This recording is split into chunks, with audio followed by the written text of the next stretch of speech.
we are going to go ahead and talk about how you take advantage of getting into the live studio so that you can do a live call in, all right? Because that's what this show is about.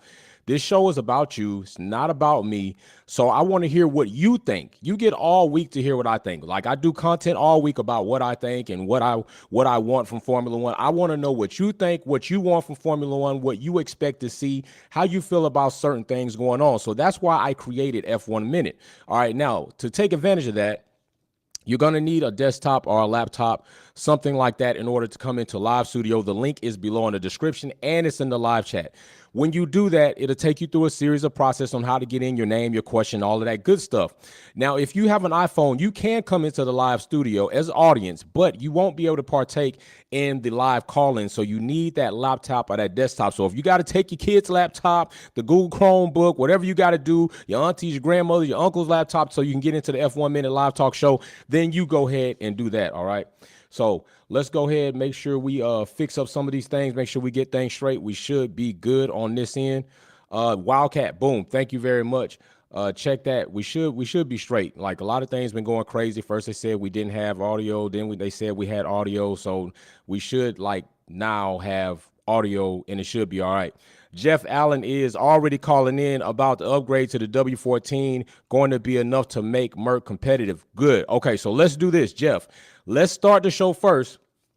I'll keep your question up there. If it happens to go down, then I'll bring you back in immediately. All right. So stay in the studio. We're going to get to that definitely. That's like second up on our list. So let's go ahead and go into some of our soft topic. Wildcat, am I good right now, my brother? Let me know. So let's go ahead and go into our soft topic. Soft topic of today, news that came out. It's not, I don't even call it news. I call it maybe rumbles of the paddock coming out, is that Ferrari is offering or putting together a package of 40 million pounds to get Lewis Hamilton from Mercedes over into the Ferrari.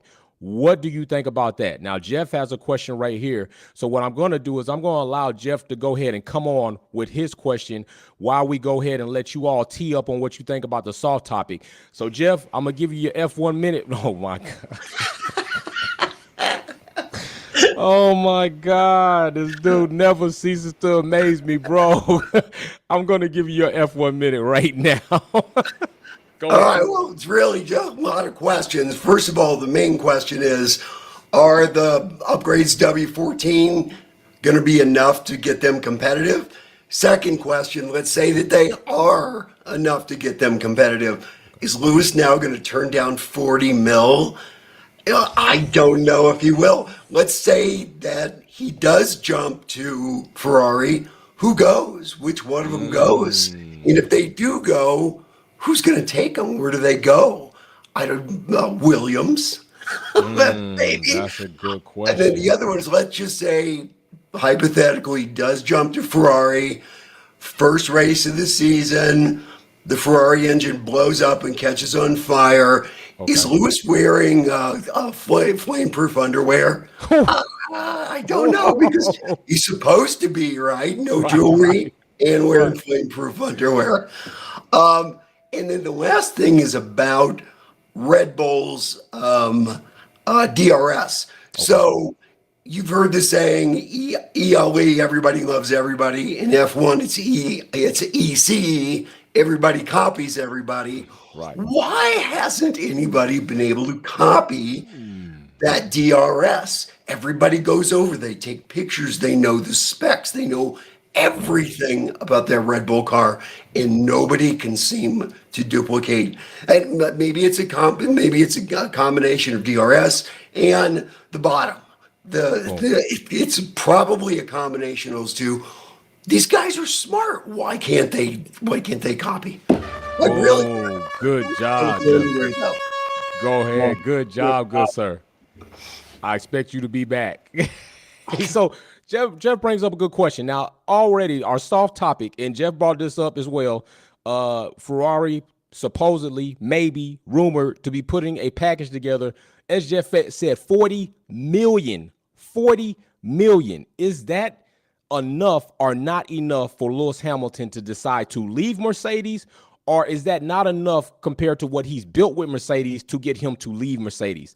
I'm not sure if he leaves, but let's touch on something else that Jeff said, why some of you all are still queuing up to come into the live chat, because I sent out an invitation. I sent out an invitation to a lot of people that had a lot of things to say.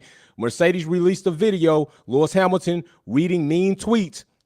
I also showed another tweet earlier that morning that was far beyond mean, and I had a lot of people leaving comments that was shady. I had a lot of people leaving comments that was punchy. So I sent out an invite for all those people to come to the F1 Minute show. Put your face on it. Go ahead and put your face to it. Put a name to what you have to say. Come on live and let's see what you really want to say. So I sent the invite out. Hope you all take it up. If you don't, I'm not surprised.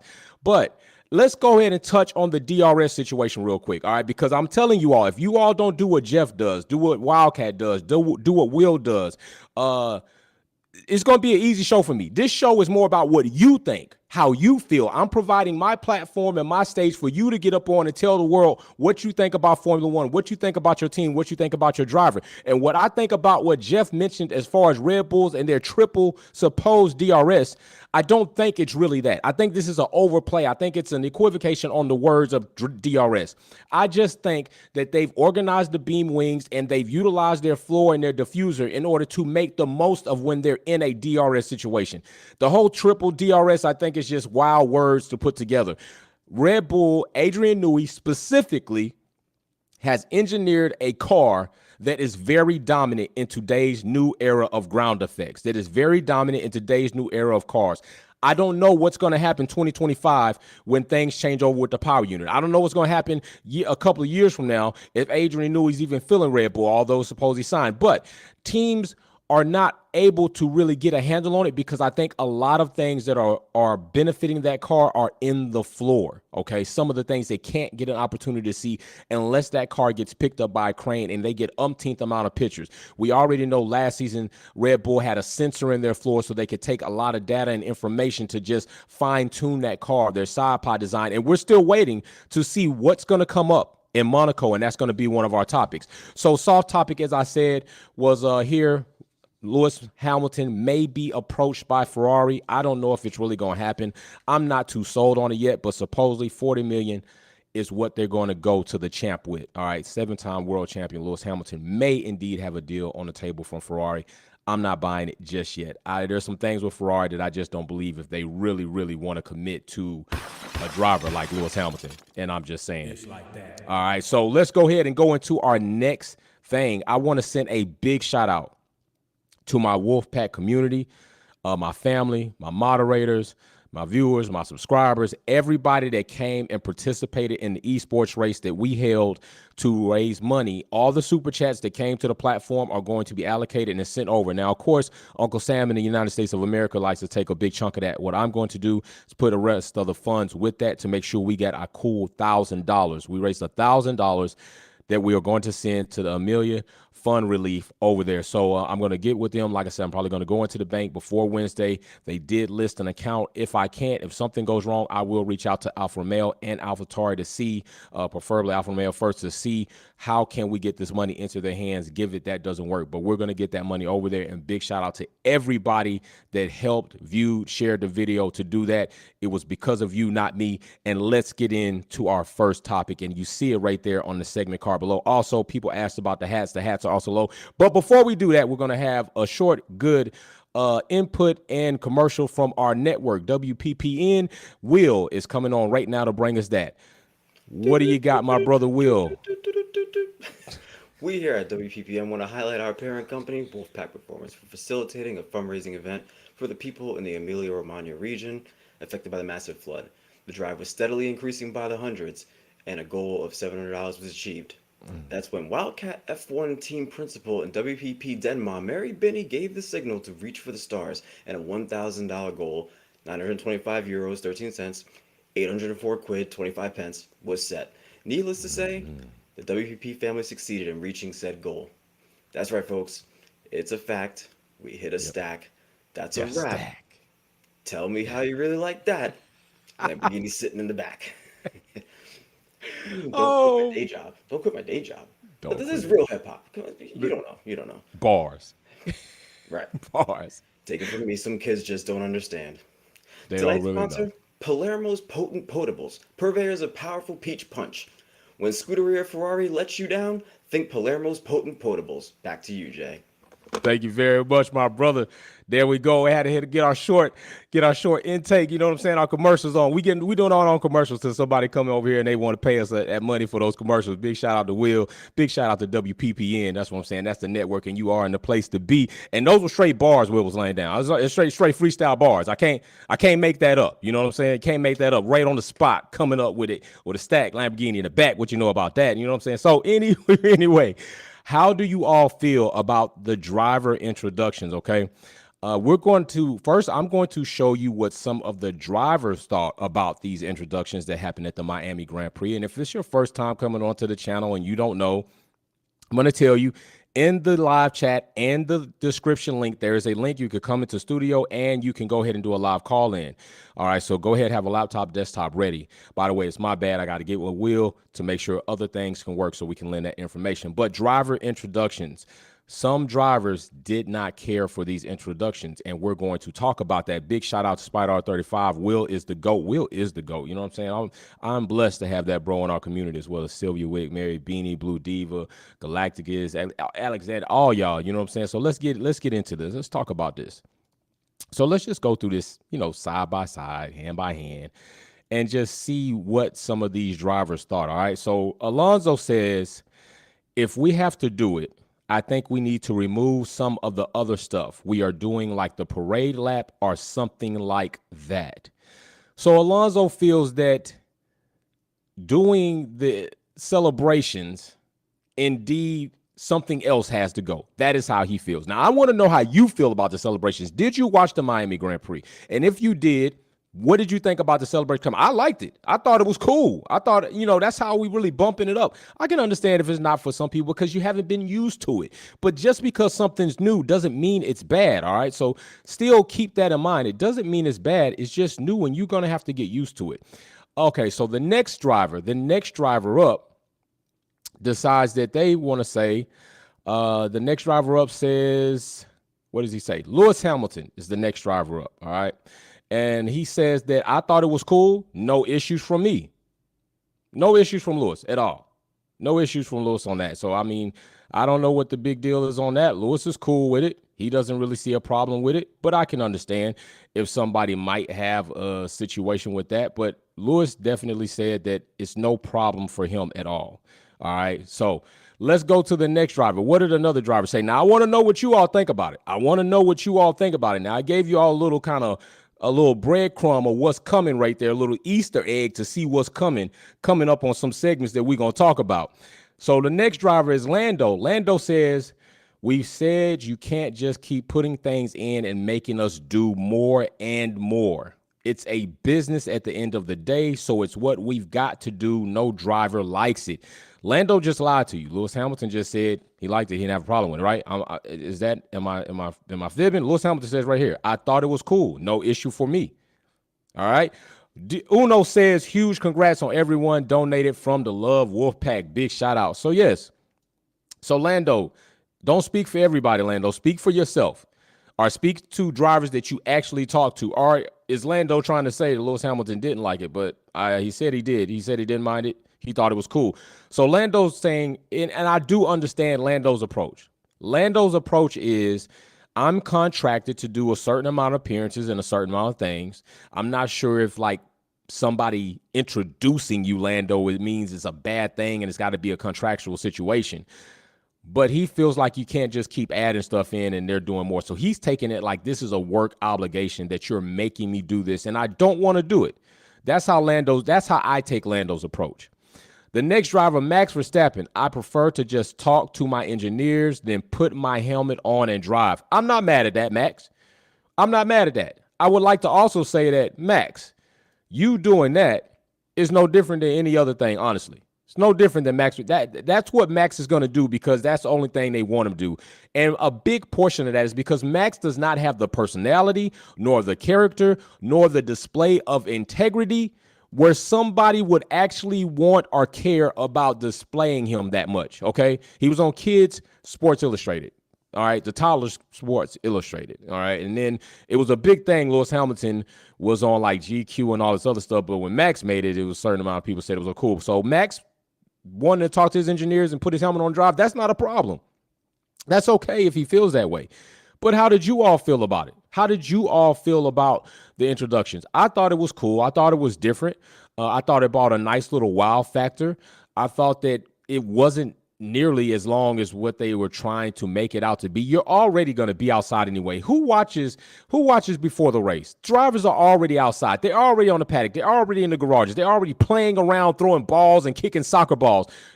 Will's got it. Driver intros. Will's coming in real hot. My brother's coming in. Let's go. All right, Will, bro, go for it. All right, I'll start off with the fact that Mary wanted to chime in on Lewis doesn't need the money. I think we all know he doesn't need the money. I think he's like got a net worth of well into $500 million. So the money's not it's not an issue. It's just business at that point. So Right. every year it's just business.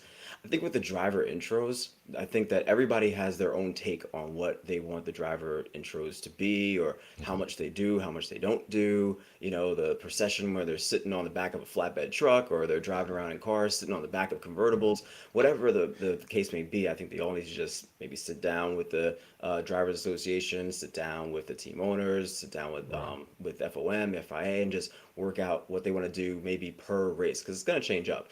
And I think that of all the people that said anything from all this, was Stefano Domenicali that said everyone shouldn't be selfish and they're part of a bigger picture.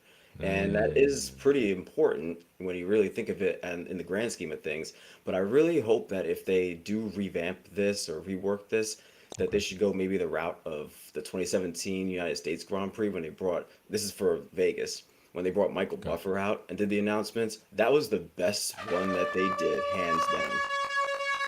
All right. So Will is saying try to keep it, keep it in there. I mean, LL Cool J is, cool, and that's part of his name, so no pun intended, but I wasn't exactly wowed by him doing the intros, honestly. I thought maybe they could have picked somebody else, honestly. I really wasn't wowed by seeing Vin Diesel and Letty on track either, with this fast crap X coming out. I mean, it's just ridiculous, but it still means something. And what Will said, as far as to what Stefano said, is they are part of a bigger picture. I guarantee you this, Lando, I promise you, if your checks start looking smaller because Formula One's revenue is smaller, I bet you're going to be willing to get your ass out there and do some intros then. I bet you're going to be willing to show up for those intros then, bro. They are part of a bigger picture. And I've already said this before earlier in the week. I do think that Miami could be a legitimate replace for Monaco as far as bringing the stars out. Miami was star-studded. Miami is star-studded without events even happening. Star Island is not there for just games and shits and giggles. Star Island is there because it is stars out there all the time. All right. I would be willing to debate that Miami is a more of an attractive destination than Monaco in its isolated meanings. Okay. If you've never been to Miami, and I've never been to Monaco, which I'm going to go eventually, there's something to be said about Miami. All right. Miami showed you that GP what they could do, and it was pretty big. I mean, even the days leading up to the race, several stars there, several movie stars, several artists, several R&B, hip-hop. You had Patrick Mahomes there. Come on, like before then, you had Michael Jordan, you had Tom Brady, you had Michelle Obama. Come on. Be for real. Miami legitimately could replace Monaco if you're worried about having a Grand Prix every season that's going to be star-studded. But what Miami has that Monaco doesn't is a better circuit and better track for these new era of cars, okay? Monaco needs to upgrade themselves. They broken, they need to get fixed, and I say this all the time. I know a lot of people hound me on, oh, how could you want to get rid of Monaco? You ain't no real Formula One fan. Please, stop it. Stop it. It's only nostalgia. It's follow the line. It's follow the leader at Monaco. Nobody really watches Monaco just for the race, except for me, because I'm taking notes on it and I'm going to report on it. But other than that, Monaco ain't great for racing, and it's damn sure not great for these new style and bigger cars. Galactica says, if crowd was booing, is that be better? Come on, folks. Hey, I'm trying to tell you, if they booing, would it be better? I'm trying to tell you, Galactic be coming with it, bro. So, yeah, for me, introductions, if nobody else has anything to say on this, because this is what you're here for, this is what I bring to the platform, I'm good. Introductions to me, I'm good with it. I think they should keep the introductions. Especially, I guess what? We'll keep the introductions limited to the USGPs. How about that? At least 3 introductions a season. How about that? That'll be cool. You got Miami, you got Texas, and then you got Las Vegas. We'll keep the introductions to 3 GPs. That shouldn't be bad for you, Lando. 3 Grand Prix, the rest of the 20 or 21, whatever the schedule's going to be next season, you don't have to do introduction. But when you come to the United States of America, you're going to get introduced properly. And properly your name is going to be said, and people going to clap for you. Unless, I'm not going to say it. Unless, I'm not going to say it. All right. So we're going to move on to our next segment. Okay. Our next segment is a big segment, and Jeff hinted already to it. And we are about to get into some shots that got to be made. All right. Now I'm going to be sending some shots Mercedes way. Okay. Do you think that they should bring updates to Monaco? Do you think that that's a good idea? Or do you think that that's a bad idea? Do you think that they should not be bringing updates to Monaco? All right, now I'm going to give you my opinion, and then I want to hear your opinion. I want to hear what you have to say on this. I already just told you what I thought about Monaco overall as a circuit. Yeah, stars, yachts, ocean view, great. Like it. Racing, crap. Exciting, not. Snooze fest, yes. Nostalgia, great. Put it on the schedule as a celebratory race in a break time. As far as being on the schedule for a circuit, find something else and replace it. Okay. With that being said, I'm not too sure if bringing updates to Monaco are going to provide the feedback and the information that teams really are going to, depending on what your update is, right? If it's suspension, cool. You could probably go ahead and get a good enough amount of data from that. But if we're talking about floor update, if we're talking about aero package update, Monaco to me is not the best place for that. It's not. I mean, it's already to me more of a downforce circuit. So you're not really getting high speed around there. You're not having real long straights. That's not the case with Monaco. So I'm not sure if Mercedes are going to get a lot of information to know if their updates are indeed going to be upgrades at Monaco. I think they should hold off. I think what they should do is wait for Spain. I mean, because that was going to, I mean, initially before we got limited to one location for testing, right? We had Spain, we had Bahrain, and we went to Barcelona. We got 2 locations. That, to me, it'd be a great track for them, a great circuit for them, a great GP for them to go ahead and bring updates, get that free practice in. Now, here we go. This is where we loop back into free practice, right? Because teams say we don't want a lot of free practice. But I guarantee you, if you're bringing a pretty healthy update package, you're going to want FP1, FP2, and FP3. I guarantee you. If you got a pretty big update package and now you only got 1 FP and short qualifying, I guarantee you you're looking like, I really wish I had a couple of more free practice sessions in my pocket for my engineers to collect information and data, for my team to understand what's going on, for my drivers to get used to the car. This is why you have to be careful about what you ask for and what you protest for. When you protest to just get rid of free practice, you got to think about what, and Steph, when you say it's more for the engineers, yeah, you're right. Because the engineers have to go ahead. Their job is to build a good machine, to develop a good machine. Yeah, they need free practice in time, real time, to develop and collect information, especially if you're going to limit and you've already downsized testing. So you got to be careful what you ask for. So with that being said, no, I don't think Monaco is the best spot for Mercedes to bring these updates, but I do believe this. Mercedes don't have time to waste. So yeah, whatever information they can get, they probably should to a degree. OG Zilla, if Merc are bringing a whole new concept, any data is better than no data. And that's pretty much what I was going to get to. Yeah, I mean, I guess if you got to get something, you got to, because they don't have time to waste. So OG Zilla, you are indeed right with what you're saying about that.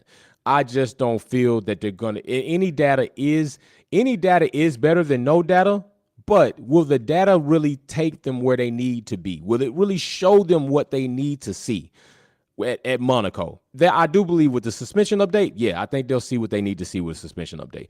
With the floor and with the aero package, I'm not so sure. But like OG Zilla said, any data is better than no data, and that is a fact. That is a fact. That's not an opinion. Like, to have information is better than having no information. If you got to make judgment calls, if you have to make tweaks, if you have to make adjustments, if you have to make modifications, I'd rather have little data than no data at all. So yes, brother, you said it. I really wish OG Zilla you pop in to the live and go ahead and lay down some hot tracks like that. So yeah, bring in Monaco updates. I'm really not all for it, but I do understand that it is needed because Mercedes don't have a lot of time to waste if they're going to try to get on track.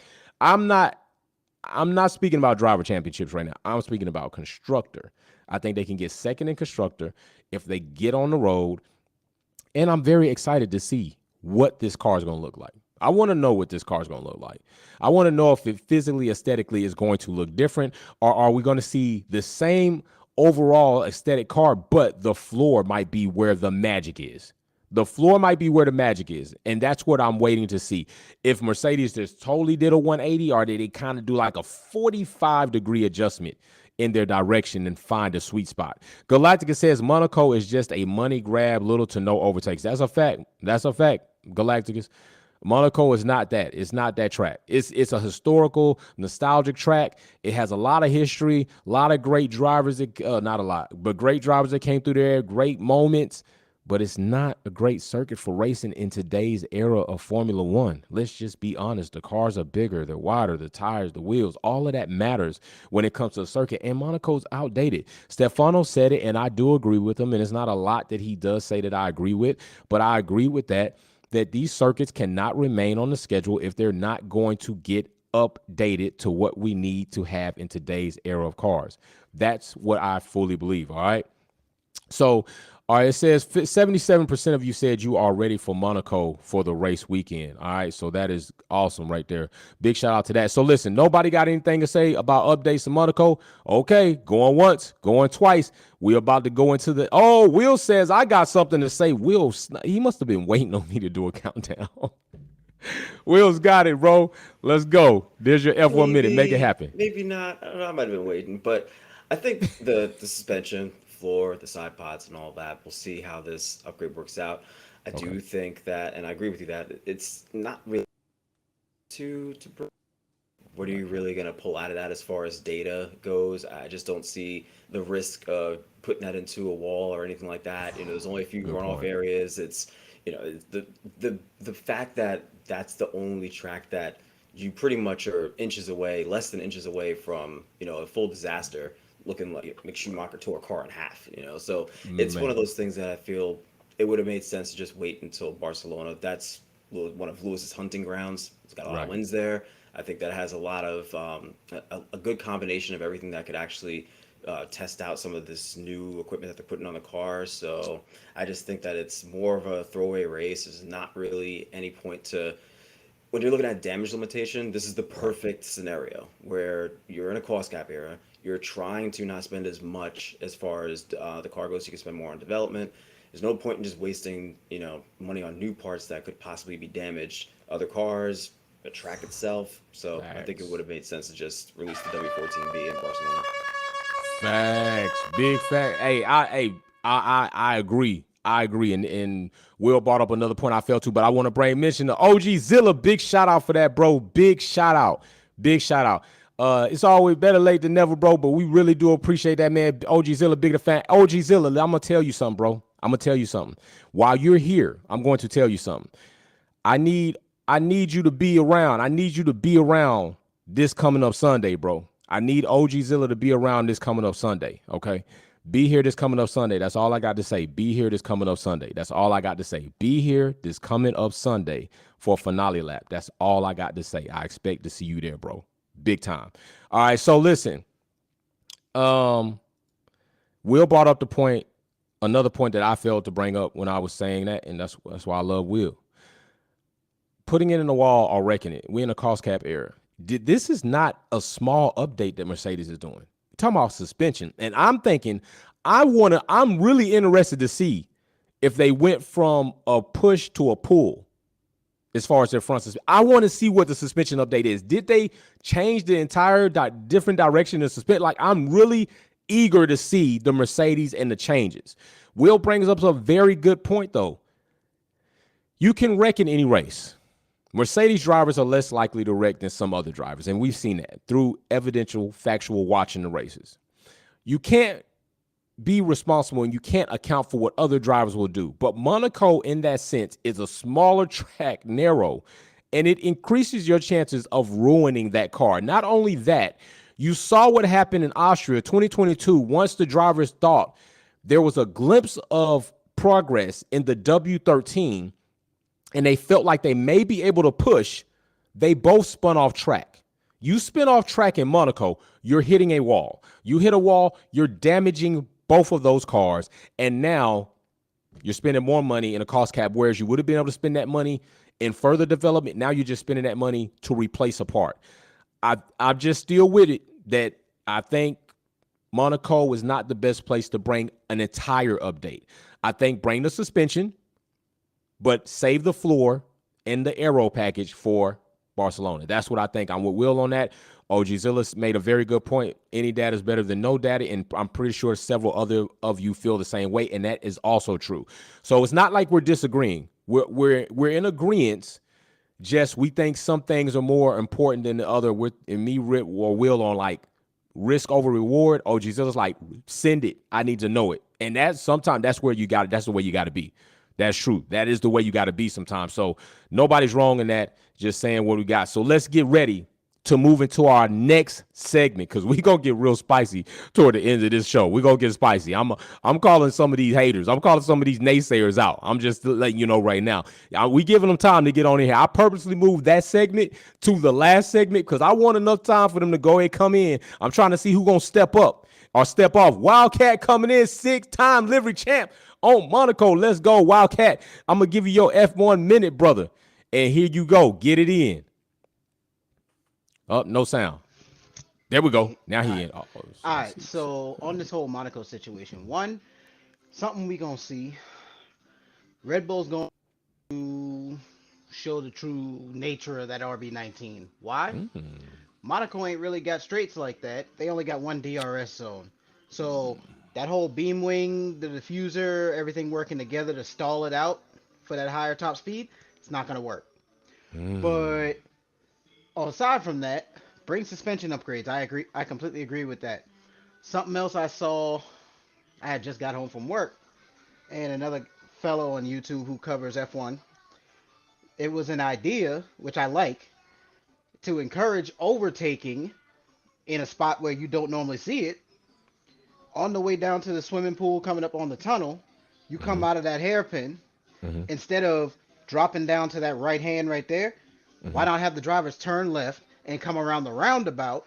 Now you just lengthen going into the tunnel. I did see so that gives track variation. Higher top speed, which means encourage chances of lunging into that tight chicane. Maybe, maybe not. I like it. I like it. I like it. Now, Wildcat is talking to, I did see a picture somebody posted. I believe it was on Twitter. I don't recall who it was.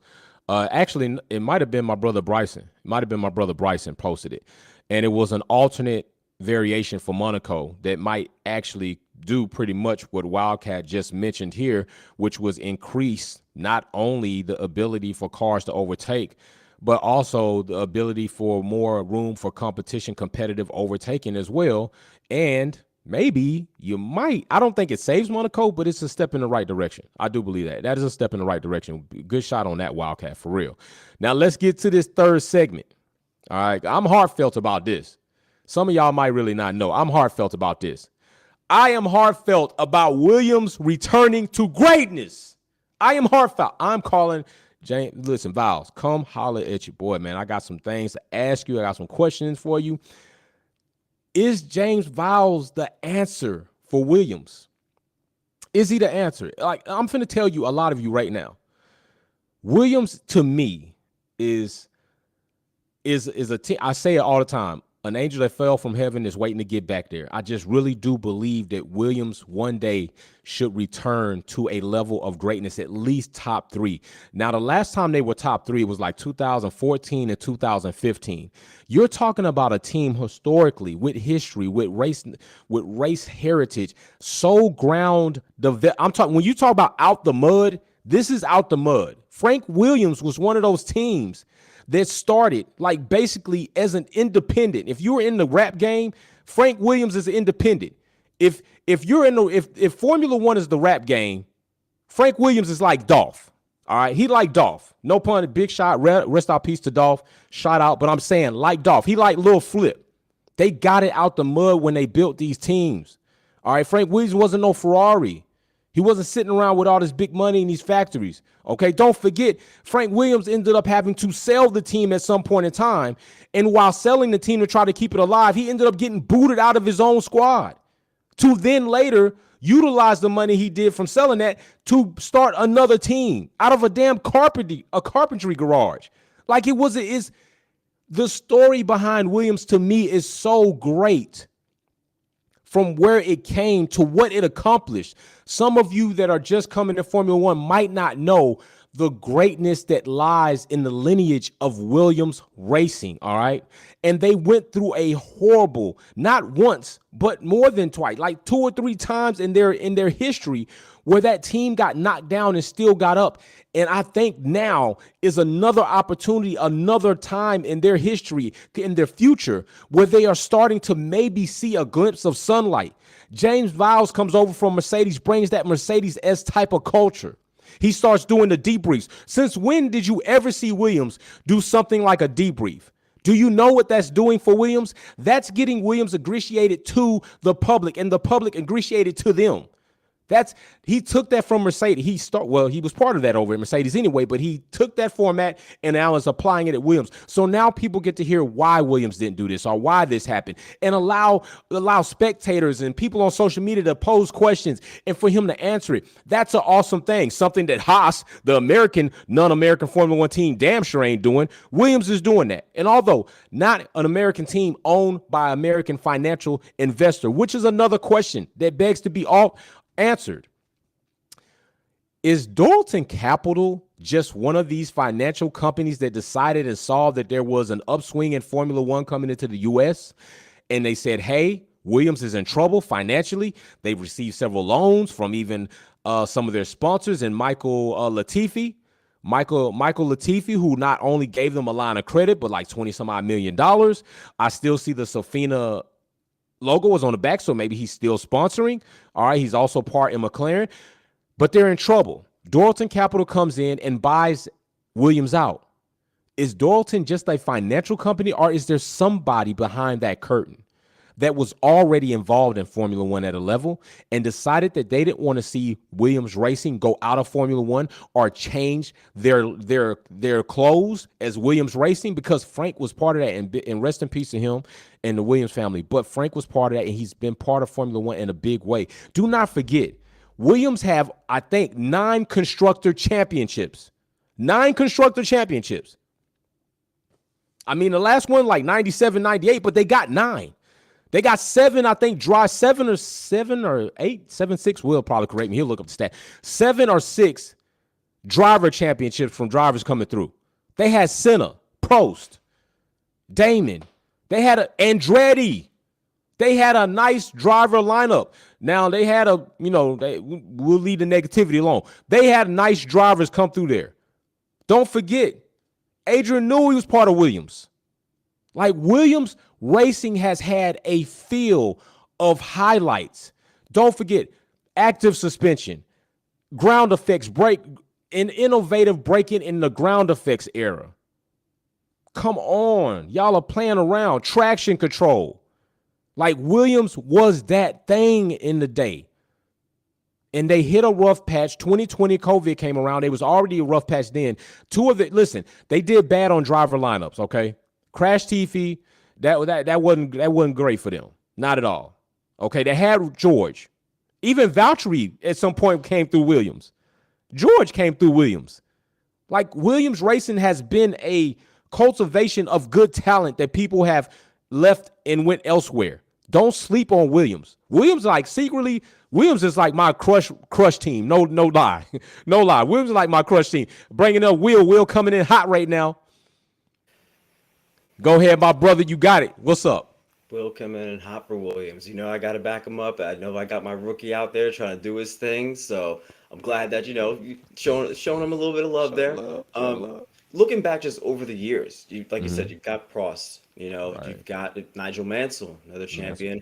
Michael Schumacher when it was Williams Renault, 1994. You've got Thank you. champions upon champions. Like I said, as far as the stats go, 9 Right. constructors championships, 7 drivers championships. The Okay. lineage is Right. there. I just think that sometimes people go through these rough patches. Look at Ferrari. Ferrari was 20 some odd years before Schumacher came in and started on his era before they won another championship. So these things do happen. And Williams had the car that I know we always talk about the W11. The W11 is elite, but Williams had the FW14B that was pretty much banned. The entire car was just Car. no, we're not doing that. We're banning the entire Right. car because all the things you're doing here right now is not going to work. So Williams overall, just the history, them coming up through the years. Just thought of another champion, Alan Jones. I think it's the only Boom. Australian champion. I mean, there's just so much that they've done and contributed to the sport. Williams, McLaren, Ferrari, we know the teams. Williams is right up there. They're going through a rough patch. They'll be back. They'll be back. That's what I'm saying, man. Thank you. And I think right now what I am feeling is that Williams may be indeed on a slower descent to the bottom of the core because they went straight through like the bedrock phase. Like they definitely went through that. Then they went through the mantle, and then so they went pretty far down. But they're still going down, but they're slowing down, and I think there's an upswing in the horizon. All right, so don't let me getting stuck on how far down they went discourage you.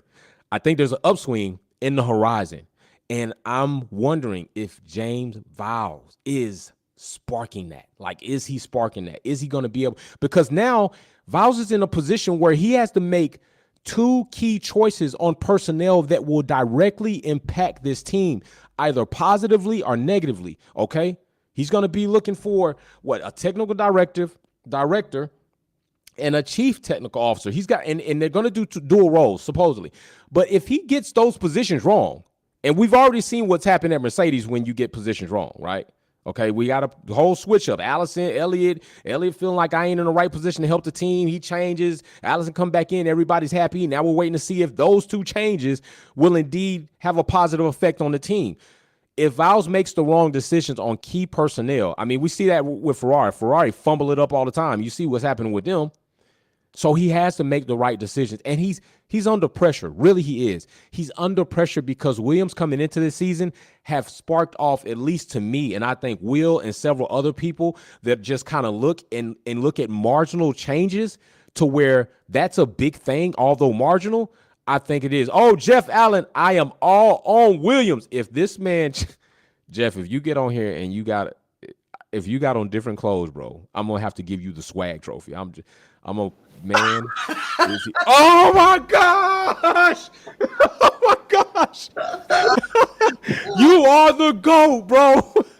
Get it? You got your F1 minute. You are the GOAT. I am so happy that Williams is doing well. I love Logan Sargent. Alexander, I like Alexander just fine. I don't know if they're the drivers for the future of Williams. I think if Williams gets mid-pack, one of those 2's probably going to go. Maybe they'll make Lewis an offer of $50 million or something. But I am very happy. I don't want to see a 21st team or a 22nd team. It's too much. But I would like to see a team get booted so another one can come in. I'd love to see a real American team, not Haas. Let's Right. Haas out and Andretti in. That would be the dream. So my question then is, what does Williams have to do to get mid-pack? They're not going to the top. So what do they have to do? Is it the car? Is it the engine? Is it the tires? Is it the management? Is it development? I don't know. You tell me.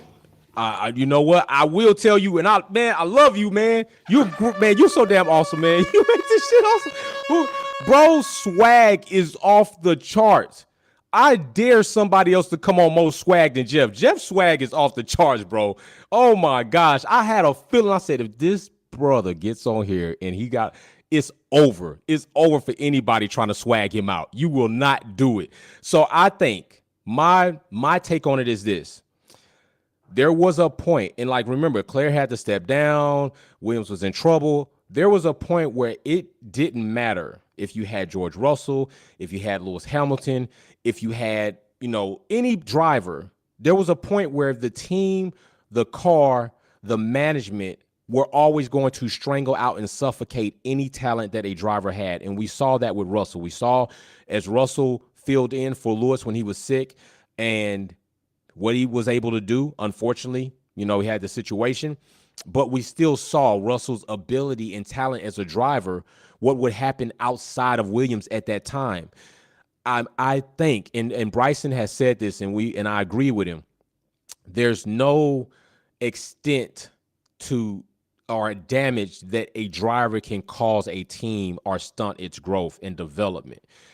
And I think Williams is starting to move in a direction to where they're going to need competitive drivers to now see where the team's potential is. Okay.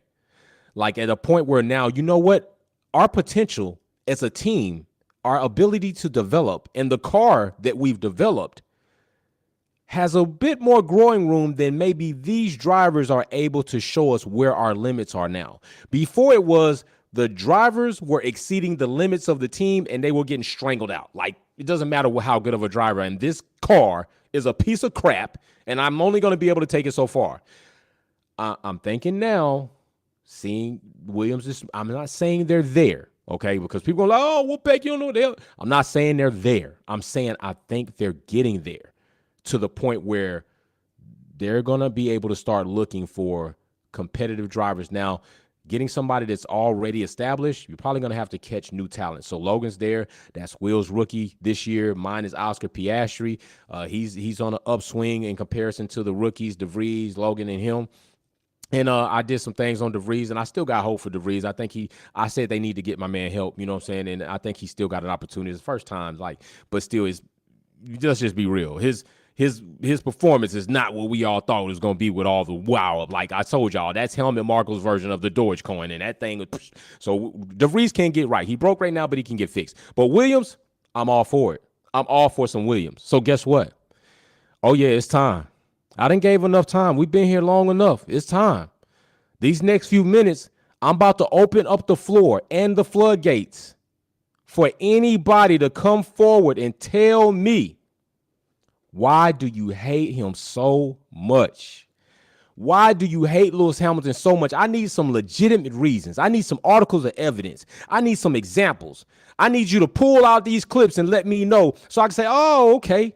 Because Mercedes decided to release a video of Lewis Hamilton reacting to tweets. And now I told you we had some of these tweets, and we going to go over them right here, right now on this show, F1 Minute. So before I do that, just in case, haters in the chat, naysayers in the chat, hating Lewis Hamilton people in the chat, if you need to know how to get into the studio, there's a live link. Click it, brings you in. Have a desktop or laptop so you can do a live call in and you can talk all that crap that you talk in the comment section. You can come on and talk it live right now. Let me see if you be about that. Let me see if you about that. It's an invite. Come on in. Just be respectful. Come on in though. So let's go. Let's look at some of these tweets real quick. All right. So as we see right here, Lewis Hamilton is so draining, man. Can't the guy just say a sentence without curing the world peace or just being a mad hippie? Whoa, I did a video on this already. Okay, so a mad hippie. So my man got to be a mad hippie. There's a problem. Somebody out here has a problem with Lewis Hamilton being positive. Does anybody want to explain to me why you have a problem with Lewis Hamilton being positive? Why you think he's a hippie? Anybody? Any takers? I mean, because y'all real brave in the chat. Y'all real brave in the comment section. Y'all real brave when y'all storm up in the live chat and talk it all up. Do I got any takers that got the gumption, that have the heart to come on and put your face with your words and explain to me why you have a problem with Lewis Hamilton being more positive than negative? Why you got a problem with Lewis Hamilton doing the things he does for the community and or in his life and other people's lives? No takers on that one? No takers on the happy? No? Oh, okay. All right. It's real funny. Real funny when it's time to. So this is how I know if I see y'all in person, y'all gonna be quiet because you'll notice me. I might not notice you. This is how I know you're gonna be quiet. Wildcat coming in real hot. People hate because they envy and are jealous. Wildcat, you got an F1 minute, bro. Talk your shit, bro. Talk your shit. All right, so you said examples. Let's look at Tom Brady. That's a white male in a sport, but he dominated a sport. People hate him. Why? Because he's great. Because he always wins. He produces numbers. MJ, black man, dominated the sport. They hated him because he did the same thing. Kobe, likewise. Tiger Woods, likewise. So Don't forget people, Serena. yep, can't forget Serena. Can't forget Serena and Venus. Mm. But as it seems, people love to hate those who are doing well and doing good because it's like crabs in a barrel. Mm. Everybody trying to climb up and get out, but everybody also trying to pull each other back down to try and get up.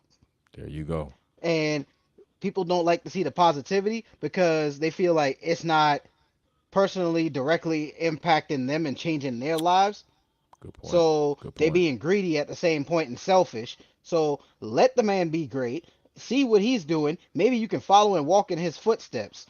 Sometimes maybe some people need to look back, read the Bible, and look at those seven deadly sins. There we go, my brother. Jeff coming in hot. Hey, we got back to back. Jeff coming in next. Let's see what Jeff got. Damn, let's see what he got. Yeah, let's go, Jeff. F1 minute. Get it, brother. What do you got? You can't ignore the can't. But when I saw him wearing those diamond studded sandals with white socks, he's definitely a hippie. But really, I mean, you think about social media, if you think about Twitter, if you think about all these platforms, keyboard warriors just love to hide behind those keyboards and just bitch about everything. They won't show their faces. They won't give you examples. They won't back up any of their assertions, but they're just going to sit there and type. But he's the best driver that there ever was. Schumacher was a great driver. Would Schumacher be as great as Hamilton in this era? I don't know. Maybe, maybe not. But he's also very aggressive, but he's silently aggressive. Where Max is aggressive and like in your face all the time, Lewis is aggressive, probably even more aggressive, but he doesn't talk about it all the time. And people they love to hate him because he's so calm and collected. True. Man, he swag out today. Ferrari, Williams, Mercedes. I wait to see what's going to be next. Damn. Stay tuned. You might see Jeff pop up in another whole outfit. Big shout out Spider R35 says, everyone loves a winner until you start winning all the time. We need to appreciate the greatness and live in the moment that we get to witness it. Carpe Diem Spider R35. You not lying about that. And boo, boo, boo, boo. Let me give Sylvia Wick gunshots. And I'm about to give a cheer. Sylvia Wick Kelly just blessed 11 people with memberships. All right. She just blessed 11 people. Listen, over time, Sylvia Wick Kelly, I got to give her props because she did it in the last live. She did it before that. Like overall, I'm glad she popped up with this comment because overall, Sylvia Wick Kelly has 11 or 12 memberships that she has blessed just in a month's time alone. People, when you get the membership, you got to go ahead and do something with it. She's not the only one. OG Zilla has done it. Mary Beanie has done it. Galacticus has done it. Several people have blessed people with memberships. Take care of those memberships. All right. So big shout out to Sylvia Wick Kelly. Glad she popped up. She says people need to bring down greatness to make their shitty lives look better. God damn. It's true. She ain't lying to you. That is exactly what they doing. Sylvia Wick Kelly. Will is in for the tweets. Let's go. What you got, Will? Well, I liked his responses on that Mercedes video that they made. That was kind of like my big thing. I agree with him that, like, I don't know why they were coming at him for the Back to the Future 2 thing. The McFlys they were pretty fly. They made a comeback. They sold for quite a bit of money when they made a comeback. The Zoolander response, saying he was in Zoolander 2, great response. I liked just his overall demeanor for this whole entire thing. You know, even though if this was like some kind of PR thing they were doing and everything, but his Right. overall demeanor was just kind of like, this thing doesn't even phase me. You know, this is Right. something that he's had to deal with since he was a kid up until the point where he's at now. And Right. you know, new fans, old fans, whatever they are, they're always going to try to bring down greatness. And so that's just something that he's just kind of gotten used to at this point, and it's Facts. water off the duck's back for him. I don't think it's really that big of a deal. And as his career goes on, I think that he's so locked into so many different things. Like Wildcat was bringing up Tom Brady. Tom Brady was just announced today is now a part owner of the Raiders. And it's funny that they both met up and had an interview with, I think it was James Corden, where they were talking about their 7 championships at the time. And they both have so many different ventures. They both have a lot of haters. You got Lewis on Right. the Broncos, he's on the Raiders. They got other things that they're worried about. They're not worried about all these haters. No big deal. That's what I'm talking about. Small things to a giant. Small things to a giant. He's not lying. Listen, listen. People hated Tom Brady. I did not hate. Listen, let him win. Win it up. So let's go to this next tweet. Then we gonna hit up Danny B is in there. Bring me in at your leisure. I got you, brother. Here's the other tweet. Lewis Hamilton dresses like a non-speaking extra from Back to the Future. Okay, so I guess you was being extra saucy by saying he's a non-speaking extra, so he can't even be a main character. Okay, that was you was really trying there. Good job. And then Back to the Future, I don't know, like Will said, though, the McFly, those shoes, them Nikes, they hot and they do sell for a lot of money glowing up right now if you could. And if you really pay attention to a lot of things, like some of that style has pretty much come back. So that tweet, I guess, whatever. We're go about to let Danny B come in the studio. Here we go, bro. You got your F1 minute. Bam, go in, brother, man. What up? What up? What up? Yo, so I think what irritates me, I mean, racism irritates me just in general. You know what I'm saying? But we'll talk about the tweets that they picked, and you alluded to this in the video, were weak. They were weak. You know what I mean? Like, they're not even close to being anything that would touch a nerve. And in order to understand why he's built up such thick skin, you need to be real about the shit he's had to deal with. Like that, those tweets were garbage. That was nothing. That was nothing. You know what I'm saying? The things that people say to our faces and the things that they do to us, the way they treat us, that's what really gets you. You know what I mean? What somebody says in words on Twitter means nothing. That's nothing. It's about how what when you read those things, what does it make you recall? The real event that affected you, and how does that make you feel? You know, and if we don't talk about that, don't get to the root of that, then you'll really never understand his greatness. Because if you don't factor in what he had to overcome and deal with the whole time, then you won't. It's not just about him getting in the car and racing. You know what I mean? It's more than that. Please, come on now. Big facts, brother, man. Big facts. Yo, Danny B ain't lying. Uno, I got you. I see you in studio. Danny B's not lying, man. Y'all, yeah. Listen, Danny was talking about as far as the show I did. I did a show, a live, talking about these tweets, and I was saying like Mercedes should have did full send. What they should have done was show some of the things that a lot of have seen, like this tweet that came across from a Max Verstappen fan using the N-word. Go ahead and let Lewis react on camera to some of those so the rest of the world can see it ain't no race car. People want to be quick to say it's a race car. When people try to use that excuse when something is indeed racist and they try to say you pulling a race car, what they're really saying to you is that I'm racist and I like it. And I'm going to try to make you feel like you're stupid for feeling something way about it. That's really what it is. That's really what it is. All right. So I'm about to bring Uno in right now. Give him his F1 minute.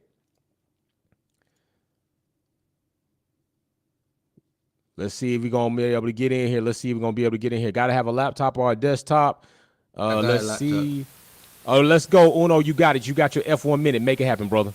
Yeah. Well, I'm talking with Will one time about the issue, I don't like exactly how Lewis keep getting his name dragged through muds, just like every other sports star, athletics, just like back in the days with Jesse James. Remember? Is it Jesse? Yeah, Jesse when he was doing the athletics, and Hitler didn't like how this guy come out and beat his own team, and he thought he's got a superior team.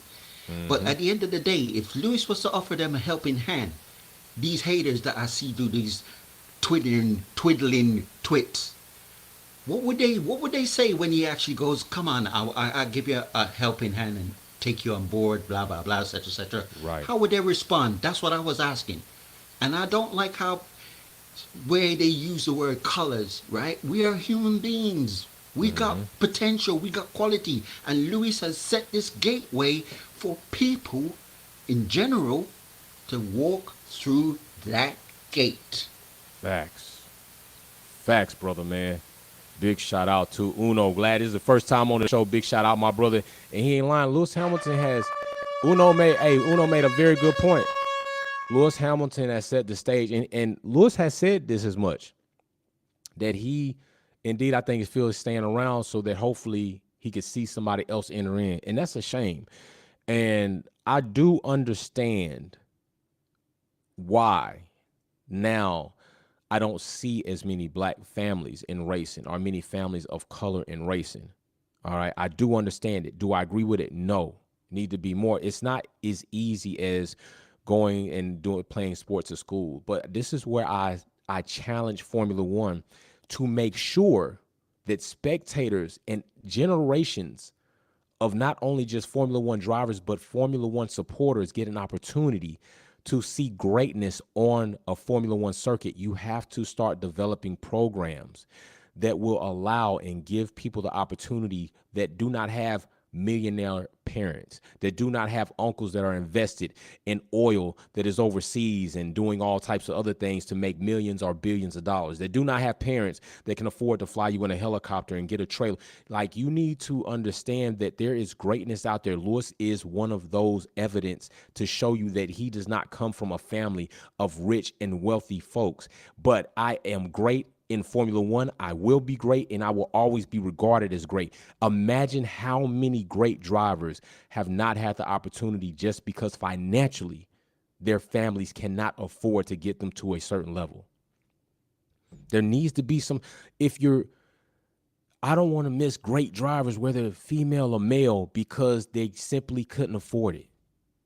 I understand that that's life, but I also understand that there's a way and an avenue to at least do something about it to some degree of percentage. Like, we raise $1,000. Is that $1,000 going to buy somebody a house? No, but we're doing something and we're sending it that way. Formula One needs to do something that can enable that.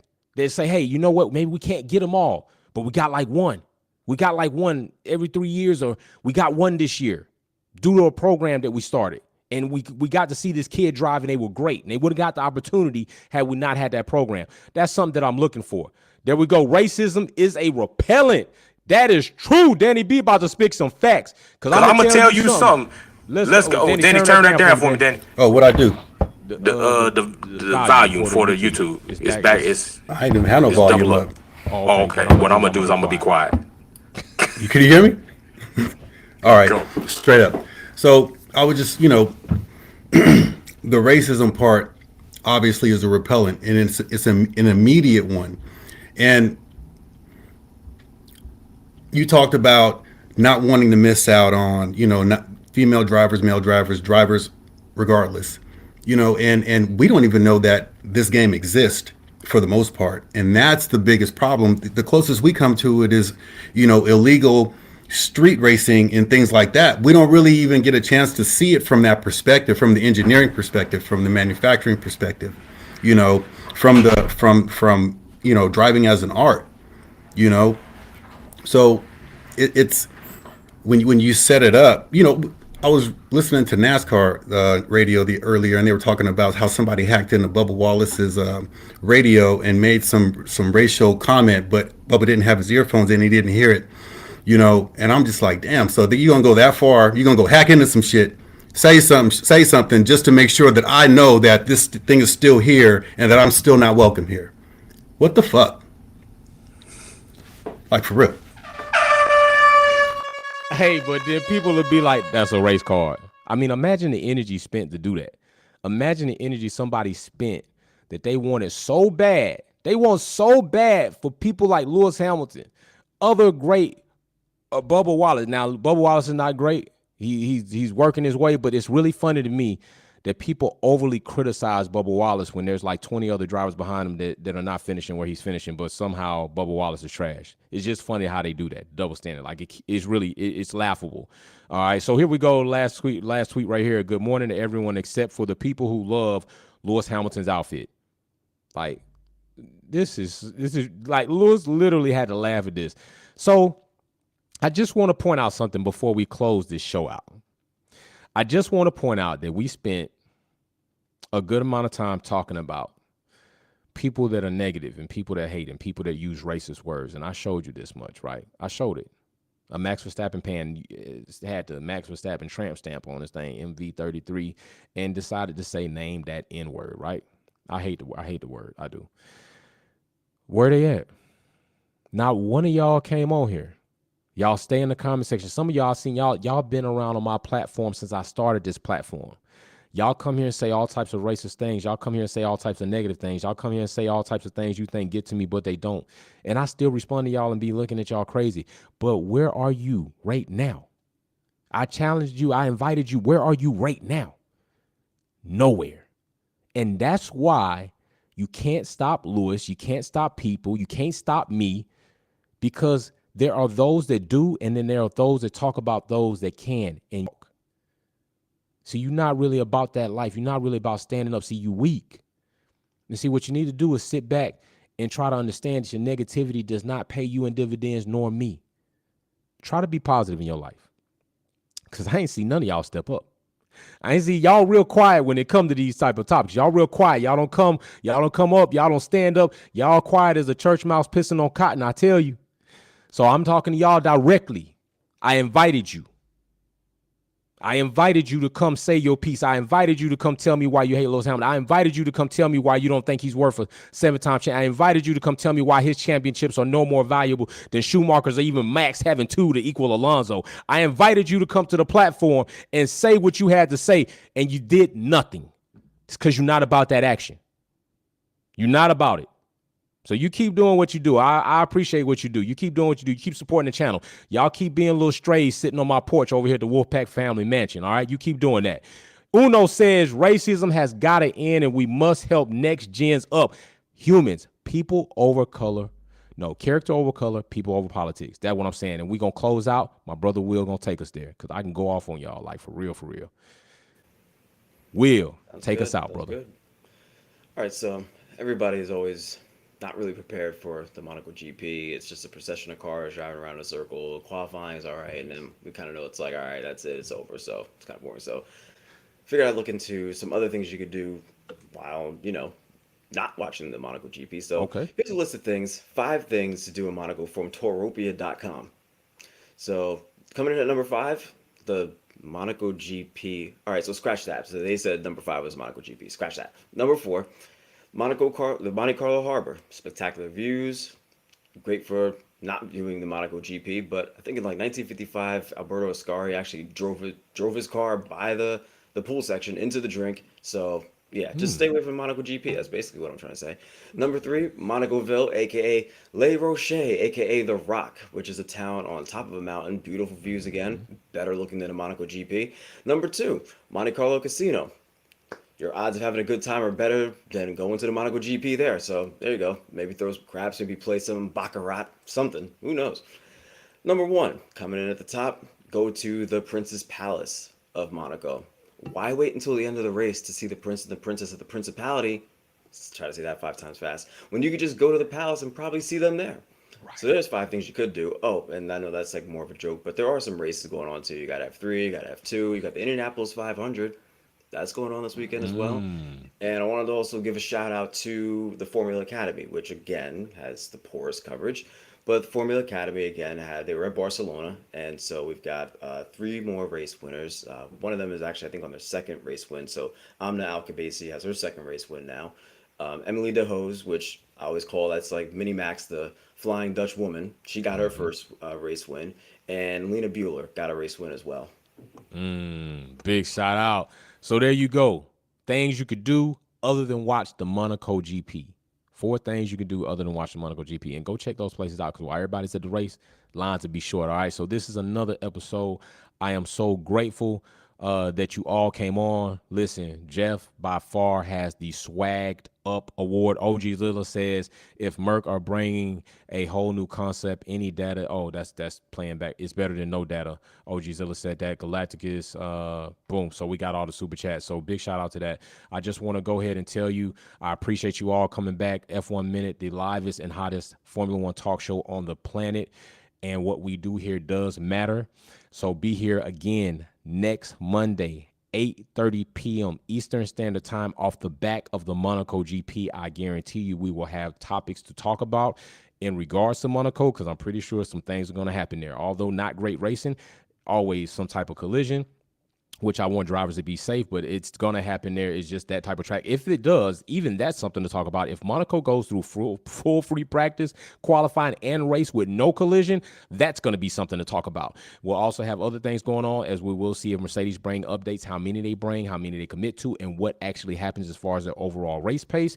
And then also, as Wildcat mentioned earlier in the show, well, what and how will Red Bull be running? And big shout out to the swag king of today's show, which is Jeff. He changed from Ferrari, he would then change into Williams, and then he changed into Mercedes, something like De Vries did. I'm just hoping that he probably drives better than De Vries. With that being said, I'm Jay, Wolfpack Performance, the hottest live show on the planet.